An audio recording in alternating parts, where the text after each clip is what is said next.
떡과 포도즙으로 드려지는 이 성찬식은 오늘날 그 당시의 떡과 비슷한 빵으로도 드려집니다. 그럼 포켓몬빵도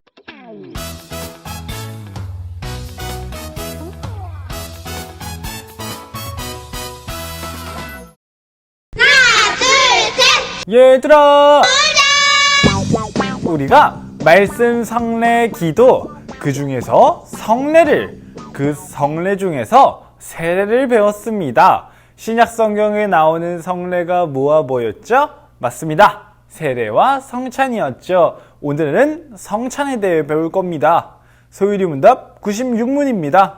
주의 성찬이 무엇인가? 주의 성찬은 곧 성례이니 그리스도의 정하신 대로 떡과 포도즙을 주며 받는 것으로 그 죽으심을 나타냅니다. 합당하게 받는 자들은 육체와 정욕으로 참여함이 아니요 믿음으로써 그의 몸과 피에 참여하여 자기의 신령하게 받은 양육과 은혜 중에서 장성함으로 그의 모든 효험을 받음이다.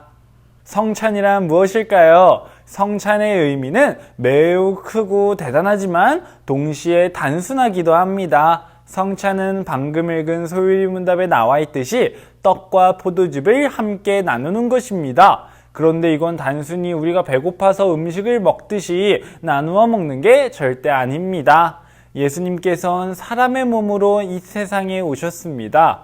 그리고 사람들에게 떡과 포도주를 주시며 이것은 너희를 위하여 주는 내 몸이라 너희가 이를 행하여 나를 기념하라 라고 말씀하셨습니다. 예수님께서는 우리를 위해 죽으시며 자신을 희생하셨습니다. 그리고 떡은 우리를 구원하시기 위해 희생하신 그 살을, 포도즙은 우리를 위해 죽으시며 흘리신 그 피를 의미합니다. 그러니 성찬에는 눈에 보이는 것을 나타내는 표징인 떡과 포도즙이 있는 것이고 그 떡과 포도즙이 나타내는 영적인 실제, 예수님의 죽으심, 희생하심이 있는 것이죠. 이러한 예수님의 살과 피를 의미하는 떡과 포도즙을 먹는 것은 하나님께서 우리를 구원하시기 위해 희생하신 예수님의 죽으심을 우리가 눈에 보이는 것으로 나타내 주신 것입니다. 또 이 예식을 통해 우리가 예수님의 죽으심으로 인해 죄를 용서받아 영원한 생명을 얻는 그 은혜를 받았다는 확인 도장을 찍는 것입니다. 그리고 어떤 사람들은 이런 성찬식을 할 때 사용되는 떡과 포도즙이 기적으로 인해 정말 실제로 예수님의 살과 피로 변한다고 말하는 사람들도 있습니다. 그러나 이건 잘못된 것입니다. 떡과 포도즙이 예수님의 살과 그 피를 의미하는 것은 맞지만 그것이 실제로 예수님의 살과 피가 되는 그 기적을 겪어서 우리가 예수님의 살과 피를 먹는 것이 아닙니다. 이처럼 떡과 포도즙이 그 자체로 예수님의 살과 피가 되는 그 놀라운 기적을 겪는 것이 아니기 때문에 우리는 성찬식을 할 때 어떻게 하는 것이 하나님의 말씀에 올바른 것일지, 어떻게 하는 것이 합당한 것일지, 그것이 무엇인지에 집중하여야 합니다. 주의 성찬에 합당하게 참여하려면 어떻게 하여야 하는가? 주의 성찬에 합당하게 참여하려면 마땅히 주님의 몸을 분별할 줄 아는 것과 주님으로서 양식을 삼는 믿음과 회개와 사랑과 서로 순종함에 대하여 스스로 살필 것이니 합당하지 않게 참여하면 두렵건대 먹고 마시는 것이 정죄함을 자청함이 될 것이다. 합당하고 올바르게 하는 건 너무나도 중요하지만 어떤 사람들은 이것을 말씀대로 하려면 어떻게 하는 것이 올바른 것일까? 이렇게 고민하려고 사용하는 게 아니라 넌 할 수 없어. 누군가는 자격이 없다고 비난하는데 이렇게 꾸짖는데 사용하려고 합니다. 사실 우리는 모두가 죄인이기 때문에 이것을 받을 자격이 없습니다. 이것은 어떻게 해야 하나님의 축복을 받을 자격이 생기는지 그것에 대해 말하는 것이 아니라 성찬식을 참여하는 데에 있어 올바른 자세와 알맞은 태도를 말해주는 겁니다. 성찬을 받는 데에 있어 올바른 마음가짐은 나 자신은 이 은혜를 받는 것과 성찬에 참여하는 것이 일어날 수가 없는 죄인인데 오직 예수 그리스도의 희생의 은혜를 통해 가능하게 되었다는 걸 믿는 마음의 자세입니다. 예수님의 죽으심은 많고 많은 사람들의 죽음과는 다릅니다. 자신의 백성을 대신해서 하나님의 진노와 그 고통 가운데 계신 예수님의 죽으심을 우리의 죄를 용서받으시기 위한 구세주의 일하심이라는 것을 믿어야 합니다.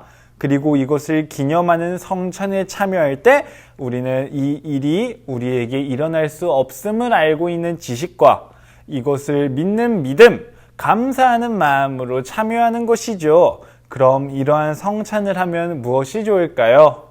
먼저 성찬은 예수님께서 하라고 하신 것이니 고민 없이 당연히 해야 하는 것이고 우리가 좋은 걸 얻기 위해 하는 것도 아니지만 이러한 성찬을 받을 때 우리는 좋은 일들이 일어납니다. 먼저 우리가 구원자 예수님과 바른 관계를 맺고 있는지 우리의 마음을 살필 수 있게 되고 그리스도를 열심히 믿고 있는지 나의 마음을 돌아볼 수 있게 됩니다. 또 예수님께 받은 그 사랑과 은혜를 올바르게 감사하고 있는지와 그런 주님께 순종하며 살고 있는지를 점검할 수 있습니다. 또 이 성찬의 떡을 맛보며 그리스도께서 자녀들의 생명이시라는 것을 느끼게 되고 깨닫게 됩니다. 또 이에 감사하게 되며 하나님의 말씀대로 우리는 서로 사랑하게 됩니다. 그럼 오늘 배운 것을 정리하겠습니다.